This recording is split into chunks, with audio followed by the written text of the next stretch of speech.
Brazil की राजधानी Rio de Janeiro में 2 दिन तक चली G20 समिट का समापन हो गया है।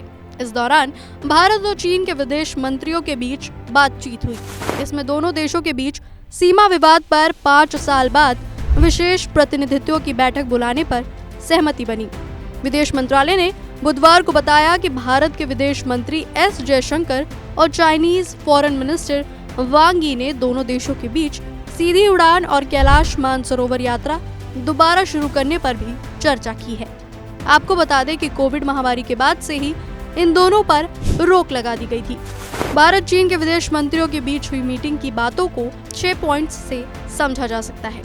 भारत चीन के मंत्रियों ने माना है कि बॉर्डर से सैनिकों की वापसी से सीमा पर शांति बनी हुई है। भारत चीन संबंधों की और बेहतरी के लिए विदेश सचिवों और प्रतिनिधित्वों की जल्द बैठक की जाएगी। कैलाश मानसरोवर तीर्थ यात्रा फिर से शुरू होगी और भारत चीन के बीच सीधी उड़ान भी।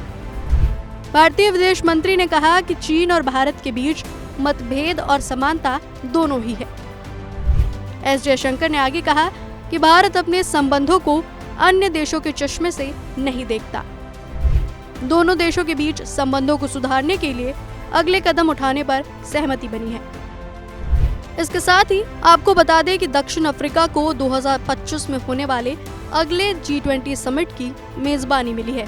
सभी सदस्यों द्वारा जारी साझा घोषणा पत्र में भुखमरी से लड़ने के लिए एक वैश्विक समझौते, जंग में उलझे गाजा के लिए ज्यादा सहायता के साथ मिडिल ईस्ट और यूक्रेन में जंग रोकने की अपील भी की गई। दरअसल 23 अक्टूबर को रूस के कजान में प्रधानमंत्री नरेंद्र मोदी और चीनी राष्ट्रपति शी जिनपिंग के बीच हुई बैठक के बाद दोनों देशों के बीच कई समझौते हुए थे। इस बैठक में दोनों नेताओं ने भविष्य के कदमों पर सहमति जताई थी, जिसे अब लागू किया जा रहा है। अब दोनों देशों की सेनाएं वापस लौट चुकी है।